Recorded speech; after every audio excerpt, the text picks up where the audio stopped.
নমস্কার, আপনাদের সবাইকে স্বাগত জানিয়ে আমরা শুরু করছি আজকের এখনকার অনুষ্ঠান আজকাল পরশু। এই অনুষ্ঠান আজকাল পরশু, এই অনুষ্ঠান নিপাট নিখাত জ্যোতিষশাস্ত্রের অনুষ্ঠান, যেখানে দাঁড়িয়ে জ্যোতিষশাস্ত্রের নবসমীকরণ, আমি শব্দটাকে ব্যবহার করতেই পারি, যে যত দিন যাচ্ছে আমাদের নতুন নতুন দিগন্ত খুলছে, আমাদের সামনে কেরিয়ারের নতুন রাস্তা আসছে, আমাদের সামনে অনেক কিছু নতুন উদ্ভাবন হচ্ছে, সব কিছু নিয়ে জ্যোতিষশাস্ত্র তার একটা নতুন সমীকরণ পাচ্ছে। নতুন সমীকরণ মানে পুরনো সূত্রের হাত ধরে নতুন জটিলতার সহজ সরল সমাধান। এই কাজটি যিনি করেন তিনি হচ্ছেন আচার্য অর্ণব ভারতী। অনেক অনেক স্বাগত আপনাকে। হ্যাঁ, নমস্কার দর্শক বন্ধু, গুড ইভিনিং তনুশ্রী। খুব ভালো লাগে আপনার সাথে অনুষ্ঠান করতে বসলে, বেশ অনেক নতুন কিছু জানতে পারি। আপনি তো নতুন কোনো সূত্র আবিষ্কার করেননি, কিন্তু পুরনো জ্যোতিষীয় যে অঙ্ক, সেই অঙ্কের মধ্যে থেকে নতুন একটা স্ট্র্যাটেজি তৈরি করতে পেরেছেন, যে আপনার জিওমেট্রিক্যাল যে ট্রায়াঙ্গেল সিস্টেম, যেটা মানে খুব ইন্টারেস্টিং ব্যাপারটা। মানে এটা মানে সত্যি কথা বলতে তনুশ্রী, বহুদিন ধরে কাজ করার পরেতে আমার মনে হলো যে সেই মানধাত্তা আমলে পড়ে না থেকে একটু চেঞ্জ দরকার, কারণ সব কিছু চেঞ্জ হচ্ছে। আমি আমার মেয়ের কাছ থেকে জানতে পারলাম যে আমাদেরকে বলা হয় এক্স জেন, এটা আমি জানতাম না। তাহলে মেয়ে বলছে আমরা হচ্ছিলাম আলফা জেন, আমাদের পরের জেনারেশন হবে বিটা জেন। এই যে জেনারেশন গ্যাপ, আমরা বলতাম জেনারেশন গ্যাপ, শব্দটাই এখন লোপাট হয়ে গেছে। হ্যাঁ, এখন হয়ে গেছে আমরা বললাম এক্স জেন, আলফা জেন, এইভাবে এখন বিচার করা হচ্ছে। তা আমি দেখলাম যদি আমাকে নিজেকে যদি চেঞ্জ না করতে পারি, অ্যাস্ট্রোলজিকে নিয়ে যদি আমি সেই সুন্দরবনেই পড়ে থাকি, তাহলে আর আমাকে ধর্মতলার মোড়ের অ্যাস্ট্রোলজিটা করা হবে না। তো আমি জাস্ট এটা একটা শর্ট ফর্মে নিয়ে এসেছি। সত্যি তাই, এখনকার জেনারেশনের কাছে তো সময় নেই, সময় যে বিংশোত্তরী দশা বিচার, অষ্টোত্তরী কূট বিচার, অমুক বিচার, তো সময় নেই। তাদের কাছে একটা জিস্ট চাই, যে আমি ভালো নেই, আমি ভালো থাকবো কবে। আজকে আমাদের আলোচনার বিষয়টা আমি একটু আগে জানিয়ে দিই আপনাদের, কোন কোন নক্ষত্রের সামনে দাম্পত্য সুখ বৃদ্ধি হতে চলেছে। খুব ইন্টারেস্টিং না? অনেকেই বিয়ে করেছেন নতুন, অনেকে বিয়ে করবেন নতুন। আসুন আজকে নক্ষত্র নিয়ে আলোচনা, কারণ দাদা অলরেডি বলেইছেন এই অনুষ্ঠানে যে নক্ষত্রই শেষ কথা বলে, রাশিও নয়, লগ্ন নয়, শেষ কথা বলবে কিন্তু নক্ষত্র। হ্যাঁ, মানে আমি কেন এ কথা বলি দর্শক বন্ধু, আমি আগের দিনে একটা কথা বলেছি যে রাশিস আর দ্য ক্যানভাস, আমি আগের দিনও বলেছি, and nakshatras are the texture on that canvas। তো এটাকে মনে রাখতে হবে যে রাশি, একটা রাশি মানে কিন্তু আপনার গোটা জীবনটা বলা যায় না, তার উপরে যে তিনটে নক্ষত্র স্ল্যাব আছে, তার যে এক একটা লেয়ার আছে, এক একটা লেয়ারের এক একটা ফ্লেভার আছে, এবং সেই ফ্লেভার ওয়াইজ এক একটা ক্যারেক্টারিস্টিক সেক্টর এক একটা ব্রেনেতে তৈরি হয়। এই পুরো ব্যাপারটা নিয়ে কিন্তু অ্যাকচুয়ালি একটা মানুষের যাবতীয় জীবনটা তার উপরে ডিপেন্ড করে। তো রাশি যদি একটা থোক্কা ধারণা দেয়, তার নক্ষত্র কিন্তু সূক্ষ্মাতে সূক্ষ্ম ধারণা দেয়। যেমন আমি এই বিয়ে নিয়ে তুমি বলি তনুশ্রী, দেখুন বিয়ে ব্যাপারটা কি দিল্লি কা লাড্ডু, যে খেয়েছে সেও পস্তাচ্ছে, যে খায়নি সেও পস্তাচ্ছে, ঠিক আছে? আমি অ্যাস্ট্রোলজার হয়ে বিয়ে করেছি, করেও বাড়িতে ঝগড়াঝাটি অশান্তি প্রচুর হয়।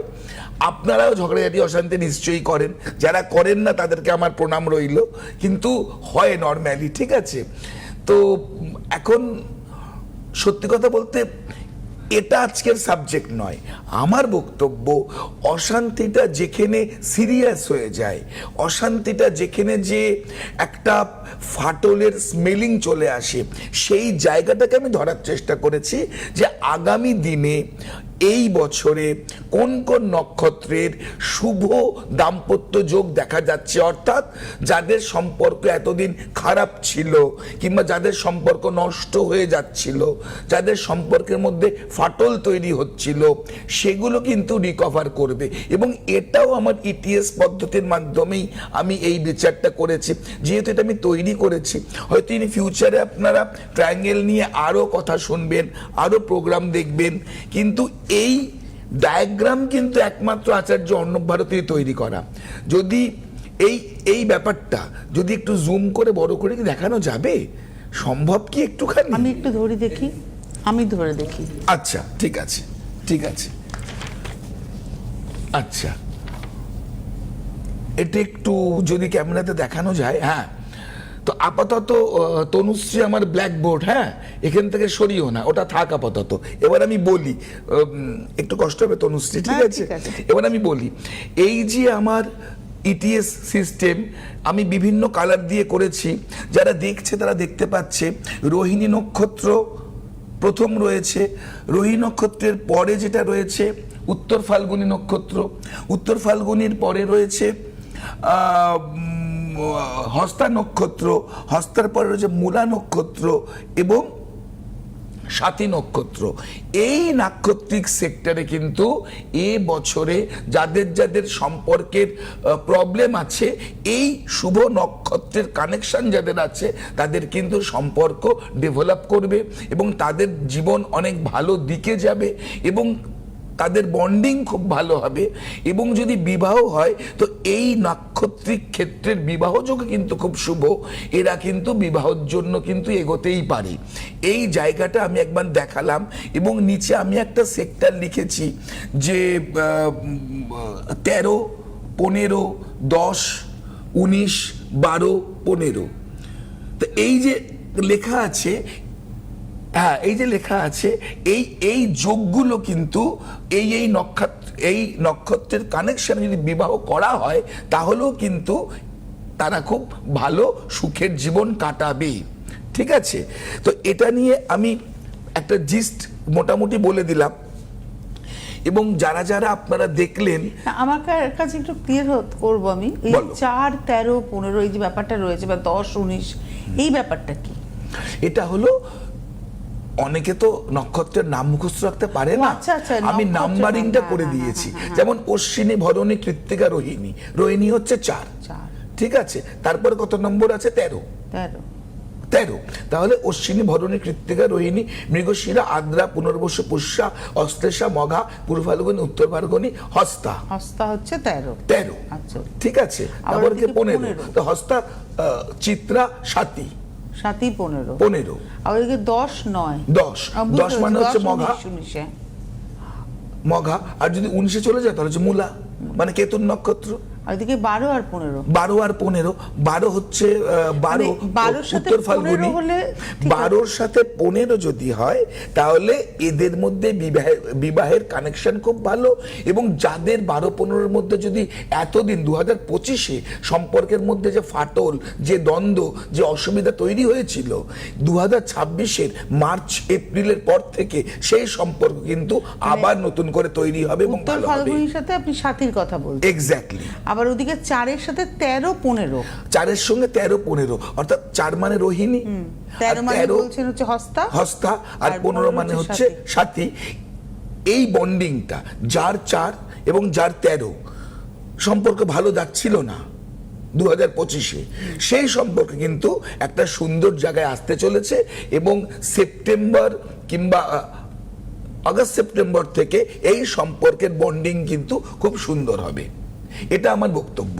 এবং আপনাদেরও বলি, যদি আপনারা লিখে রাখেন এটা, তো দেখবেন এটা কিন্তু মিলছে। আর যেখানে মিলছে না, যেখানে অসুবিধা হচ্ছে, আমার কমেন্ট বক্স খোলা আছে, আপনারা সেখানে কমেন্টস করে বলবেন, তাতে আমার পক্ষে বুঝতে সুবিধা হবে। আমি সবসময় বলি পার্সোনাল চার্ট কিন্তু সম্পূর্ণ আলাদা, তার সঙ্গে কিন্তু এই ব্যাপক এইটা যে ওভারঅল। হ্যাঁ, এবং এই ইটিএস পদ্ধতির মাধ্যমে আমি বরাবর চেষ্টা করি যে খুব এই যে এত বড় একটা ব্যাপার, বিবাহ মানে একটা বিরাট ব্যাপার, একটা মানুষকে নিয়ে তার ভরসায়, তার বিশ্বাসে, তার সঙ্গে দীর্ঘ 30, 40, 50, 60 বছর ধরে হাঁটা। It's not a matter of joke. আমার কাছে লাস্ট আপডেট যেটা আছে সেটা হচ্ছে শিলিগুড়ির কোর্টে 7টা থেকে 8টা ডিভোর্স কেস এভরি ডে পড়ে। তো আজকাল বিয়েটা হয়ে গেছে খুব খুব নর্মাল ব্যাপার, কিন্তু না, এই যে বন্ডিংয়ে আপনার সন্তান তৈরি হচ্ছে, এটা মাথায় রাখতে হবে। একটা সন্তান মানে দুটি ইমোশনের মেলবন্ধনে একটা বাস্তব ফিগার। যখন ঝগড়া করবেন, সন্তানের দিকে তাকিয়ে ভাববেন যে এটা আমাদের ভালোবাসা, যে হেঁটে চলে বেড়াচ্ছে, তাহলে দেখবেন ব্যাপারটা কুল হয়ে গেছে। খুব সুন্দর বললেন। এইটা কিন্তু আমরা ভাবি না, আমরা টান হ্যাচটা করি সন্তানের পা ধরে যে আমার কাছে থাকবে না, আমার কাছে থাকবে। সন্তান কিন্তু আপনাদের গোটা ভালোবাসার একটা পূর্ণ মূর্তি। ওর হাঁটা চলা মানে আপনার ভালোবাসা হেঁটে চলে বেড়াচ্ছে, এটা মাথায় রাখবে। একদম। আপনাদের একটু বলে দিই, যারা অনুষ্ঠান দেখছেন, আচার্য অর্ণব ভারতীর চেম্বার একটাই, উনি কিন্তু সব জায়গায় যান না। আর যারা দেখাবেন মনে করছেন, আপনারা ভাবছেন যে আমি নাম লিখিয়ে ফেলবো 10-12 জন, না, উনি ম্যাক্সিমাম 3 জন দেখেন, মিনিমাম 2 জন দেখেন। আর অবশ্যই আগে অ্যাডভান্স বুকিং করতে হবে এবং আপনার date of birth, time of birth, place of birth দিয়ে বুকিং করতে হবে। এবং উনি আপনাকে সময় দেবেন, যেদিন আসতে বলবেন সেদিন যখন আপনি আসবেন, আপনার কাছে আপনার চার্ট রেডি হয়ে আপনার হাতে থাকবে। উনি আপনার সম্পর্কে বলবেন, আপনি চার্ট খুলে মিলিয়ে নেবেন, যেটা লেখা আছে সেটাই উনি আপনাকে বললেন। উনি আগে বলবেন, তারপরে আপনি চার্টটা খুলে দেখবেন, রেডি চার্টটা। হ্যাঁ, এবারে আমি আর কমেন্টস করবেন ইউটিউবে এখন এই প্রোগ্রামে। এই কমেন্টস বলতে তাই মনে পড়ে গেল যে কিছু মানুষ আমায় কমেন্টস করেছে, এবং আমি বলি এত কম কেন, আরো কমেন্ট করুন, আমার কমেন্ট বক্স খোলা আছে। আপনার কমেন্ট, হ্যাঁ, যে কমেন্টসটা প্রথমে দেখা যাচ্ছে, সে ওখানে জানতে চেয়েছে যে আমার ভিজিট এত কেন। হ্যাঁ, তো মোস্ট প্রবাবলি আমার ভিজিট নিয়েই বলেছে। হ্যাঁ, এবং আপনারা আমার কমেন্ট খুলে দেখতে পাবেন, এখানে লেখা আছে আনন্দ চ্যাটার্জি, উনি বলছেন যে এত টাকা ভিজিট, ইটস টু মাচ, কিন্তু আপনার প্রোগ্রাম খুব ভালো হয়, আমরা দেখি এবং আমাদের বেশ ভালো লাগে, একটু অন্য ধরনের প্রোগ্রাম আপনার। তো আমার কথা, আনন্দবাবু, প্রথম কথা বলি, মার্জনা চেয়ে নিই আপনার কাছ থেকে এইটা বলার জন্য যে আমার একটা চার্ট বাড়িতে date of birth, time of birth, place of birth দিয়ে তৈরি করতে মোটামুটি 2.5 থেকে 3 ঘন্টা সময় লাগে। এবার যখন আপনি আসছেন, আপনাকে দেখতে আরো 1.5 ঘন্টা সময় লাগে।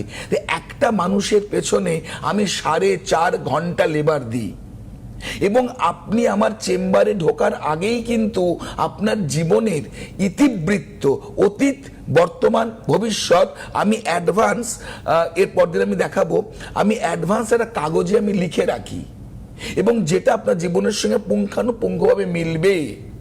আমি কখনো আমার সামনের লোককে জিজ্ঞাসা করি না, হ্যাঁ বলুন কিসের জন্য এসেছেন। No, never. I am an astrologer. This is my first duty to talk about your life at first, and I can't ask you any kinds of questions. আমি জিজ্ঞাসা করব না আপনাকে কোনো প্রশ্ন, আমি বলবো। আমি যদি বলতেই না পারলাম, তাহলে আমি astrologer, how can I prove that? Number 1। তো এর জন্যই আর ভিজিট যেটা আপনি আমাকে দিচ্ছেন, এটা কিন্তু আপনি আমায় দান করছেন না, আমাকে ধার দিচ্ছেন না। এটা আপনার জীবনের দাম কতটা, হয়তো অনেক মূল্যবান আপনার জীবন, কিন্তু সেই জীবন আপনি আসছেন আমার কাছে কেন? আপনি ফোকাস করছেন কিসে? আপনার জীবনটা জানার জন্য। টাকায় ফোকাস যখন করবেন, তখন আপনি উপার্জনে যাবেন, সেখানে চেষ্টা করবেন আরো বেশি উপার্জন করার। কিন্তু যখন যে কাজের দিকে আসছেন, তখন ফোকাস সেই কাজটা কতটা যত্নের সঙ্গে হচ্ছে। আপনি ফুটপাথ থেকে জামা কিনবেন আর একটা ব্র্যান্ডেড জায়গা থেকে জামা কিনবেন, আকাশ পাতাল পার্থক্য। আপনি ফুটপাথের জামা কিনবেন 200 টাকায়, সেটাই যখন আপনি ব্র্যান্ডেড কিনবেন, সেটা 2000 টাকা হয়। কারণ ব্র্যান্ড মানেই তারা অনেক যত্ন নিয়ে, অনেক ভেবেচিন্তে, তাদের মেটেরিয়ালস থেকে আরম্ভ করে সবকিছু, কাটিং, আপনি পরে যে আরাম পাবেন ফুটপাতে পাবেন না। আমি কিন্তু ফুটপাতের মানুষদের অসম্মান করছি না, নট, নেভার। আমার বক্তব্য, সেখানে 200 টাকা জামা পাওয়া যায়, সেটাও লোকেরা কেনে, আবার 5000 টাকাতেও লোকেরা কেনে। এই ডিফারেন্স, এটা কিন্তু বুঝতে হবে। এবং আমার সেকেন্ড কমেন্ট একটা এসছে, সে অপু মাইতি এখানে বলতে চেয়েছে যে আমার প্রোগ্রাম খুব ভালো লাগছে এবং ট্রায়াঙ্গেল সিস্টেমটা খুব ইন্টারেস্টিং। এই ইন্টারেস্টিং এর ভেতরে আমি আগের দিন মেষ নিয়ে আলোচনা করেছিলাম। সে তার ট্রায়াঙ্গেল সিস্টেমের আর যে দুটো এন্ডিং পয়েন্ট, সেটা লিও অ্যান্ড স্যাজিটেরিয়াস, এটা নিয়ে আলোচনা করতে বলছে। কিন্তু আজকে যেহেতু আমি বিবাহর বিষয়টি নিয়ে আলোচনা করলাম, দাম্পত্য বিষয় নিয়ে আলোচনা করলাম, দাম্পত্যর ভাইব্রেশন নিয়ে আলোচনা করলাম, অটোমেটিক্যালি এই জায়গাটা কিন্তু আপনারা অবশ্যই মানে আপনার এই উত্তরটা আমি নেক্সট প্রোগ্রামে আমি অবশ্যই দেব। অবশ্যই। আর আপনাদেরকে আমি একটুখানি বলে দেবো, যারা অনুষ্ঠান দেখছেন এখানে সরাসরি কথা বলার নাম্বার আছে, সেখানে ফোন করলে এখন জানতে পারবেন, কিন্তু নিজের জন্য নিজে ফোন করবেন এবং অবশ্যই পার্টিকুলার একটা প্রশ্নের জন্য ফোন করবেন। হ্যাঁ, কারণ এখান থেকে এই যে বিশদে আজকে আমি যে দাম্পত্যের কথাটা যেটা বললাম, এবং এর ওপরে তো আমি একটা ওভারঅল একটা বিষয় আলোচনা করবো এই নক্ষত্র নিয়ে। শুভ, তার মানে বাদবাকি যে নক্ষত্র আছে তারা কি অশুভ? তাদের কি বিয়ে হবে না? তাদের কি বিবাহিত জীবন এবছরে সবসময় খণ্ডযুদ্ধ লেগেই থাকবে, ডিভোর্স হয়ে যাবে? না, নেভার। এটা ভাবার কোনো কারণই নেই। কিন্তু সেই জায়গাতে অবশ্যই একটা পর্যালোচনা আছে, তার মধ্যে অষ্টগুণ বিচার আছে, তার মধ্যে হাতের ক্ষেত্র আছে, একটা হাত দেখারও একটা সেক্টর রয়েছে। হাতের এই প্যাডিং, আপনার হাত কতটা মোটা, হাতের এই প্যাডিং, হাতের আঙ্গুলের 14 পর্ব রয়েছে, হাতের এই পৃষ্ঠদেশ পেছন দিক রয়েছে, নখের ওপরে দাগ রয়েছে, হাতের কালার রয়েছে, এতগুলো শুধু হাতের সেক্টর রয়েছে। শুধু হাত নয়, এখান থেকে এই পর্যন্ত এই যে এই সেক্টরটা আমাদের কাছে দারুণ ইম্পর্টেন্ট। এটাও মাংসল আছে নাকি সরু, নাকি অনেকের সমান থেকে সমান, নাকি এ জায়গাটা মোটে এ জায়গাটা সরু, এটা খুব সরু এটা খুব মোটা, অনেকগুলো সেক্টর রয়েছে। এতগুলো দেখে কিন্তু হাতের বিচার হয়। রেখা কিন্তু লাস্ট অপশন। রেখা আপনারা সবাই এরকম করে বলে হাতে রেখায় কি আছে। রেখা কিছু নয়, রেখা অনেক পরে, রেখা কিছু নয় না, সরি, অনেক কিছুই, কিন্তু তার আগে এই ব্যাপারগুলো রয়েছে। বুড়ো আঙ্গুলের এখানে প্যাডিং আপনার কতটা, আমি এখনই বলছি, যাদের এই বুড়ো আঙ্গুলের এই জায়গার প্যাডিং খুব পোক্ত, খুব উঁচু এবং পোক্ত মাংসল, তাদের প্রচন্ড মনোবল, প্রচন্ড সাহস। আপনাদের যাদের আঙ্গুলের এই জায়গাটা এরকম মোটা দেখবেন, তাদের সাহস এবং মনোবল প্রচন্ড বেশি। এরকম এখানে 14টা পর্ব আছে, 1 2 3 4 5 6 7 8 9 10 11 12 13 14। এই 14 পর্বের 14 রকমের বিচার আছে। এটাও দেখি আমি সামনে আসতে বলি, আমি চার্টের সঙ্গে হাতের এই সেক্টরটা দেখি। আর আগের একটা কথা আমি জাস্ট বলি যে এই হাত চার্ট দেখে এই 1-1.5 ঘন্টা বিচার দিয়ে যখন আমি একটা মানুষকে দেখি, সেই মানুষের যখন সেই ভাইব্রেশন ভালো হয়, তখন তাদের হাসি মুখ আমার কাছে একটা বিশাল ব্যাপার। আমি বলতেই পারি যে এই ল্যাপটপটা আমি কিনেছি না, এটা আমি কিনিনি দর্শক বন্ধু, এটা আমার পাওয়া। আমার এক ক্লায়েন্ট এটা আমাকে গিফট করেছে, তার নাম Sanjay Biswas. With his permission আমি তার নাম এখানে বললাম।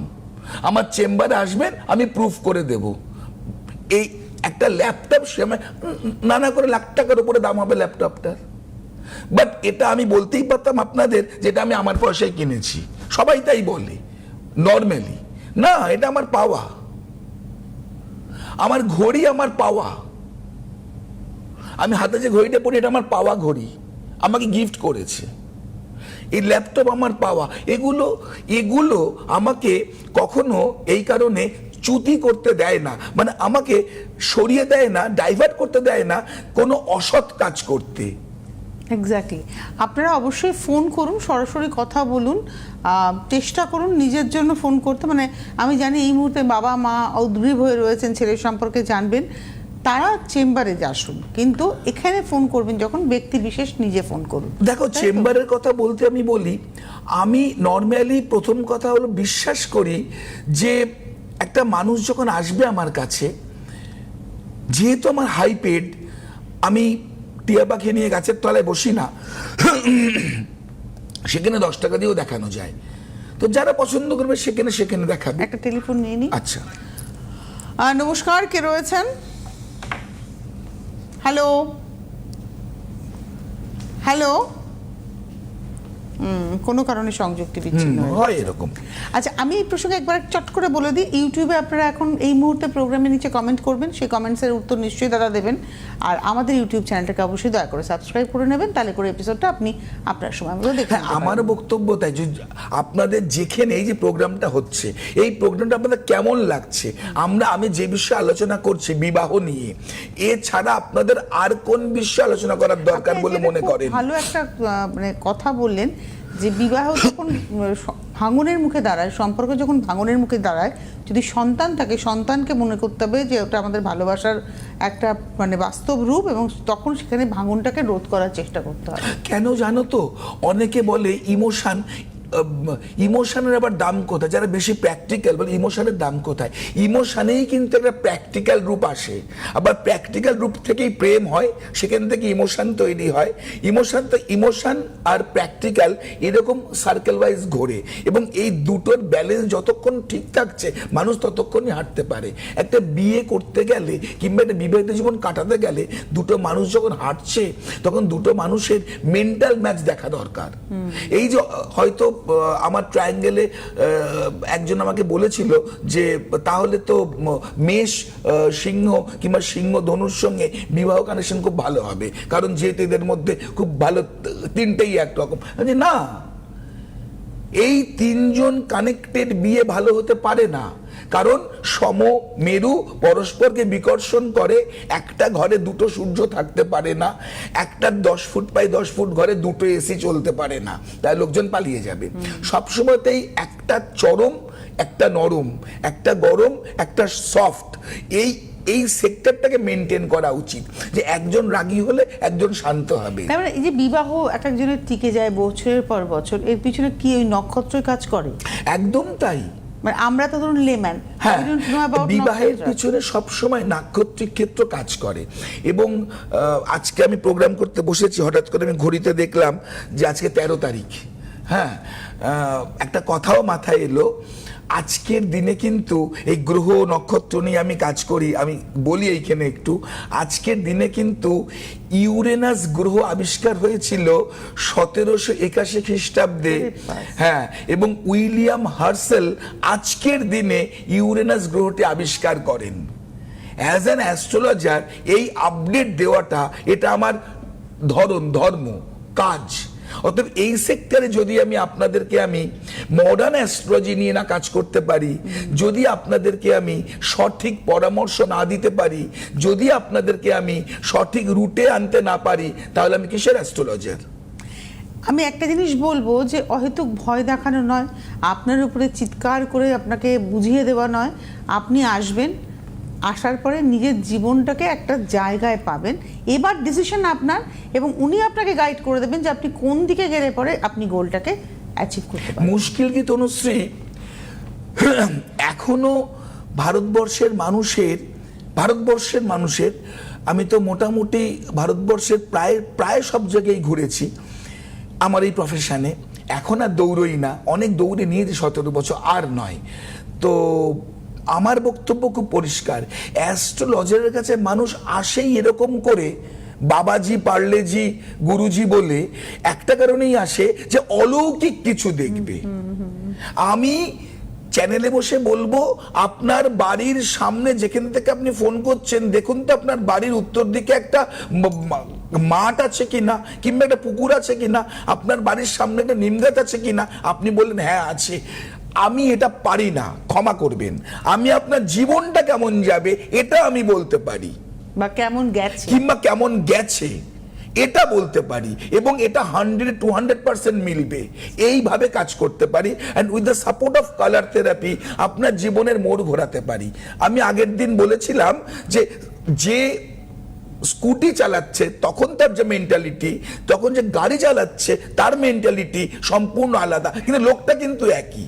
তাহলে তার যদি মেন্টালিটি যদি সুইচ অন সুইচ অফ হয়, তাহলে তার ভাগ্যেতে যে মেন্টালিটি আছে সেটা কেন অন অফ হবে না, সেটা কেন চেঞ্জ হবে না? তো অবশ্যই ভাগ্য কিন্তু চেঞ্জ হয়। অনেক ধন্যবাদ জানাবো দাদা আপনাকে। অবশ্যই যারা যোগাযোগ করতে যাচ্ছেন, আরেকবার বলে দেবো, ম্যাক্সিমাম 3 জন, মিনিমাম 2 জন। আপনারা আসুন, আপনি ভাববেন যে অর্থটা দিচ্ছেন, সেই অর্থটা দিয়ে আপনি আপনার জীবনের মূল জায়গাটাকে নিয়ে যাচ্ছেন, যে কোথায় আপনি যাবেন, কিভাবে আপনি এগোবেন। প্রতিকার কিন্তু আসলে নিতে হবে, ব্যাপারটা তা নয়। অনেক ধন্যবাদ জানাবো দাদাকে, ধন্যবাদ আপনাদের, নমস্কার। হ্যাঁ,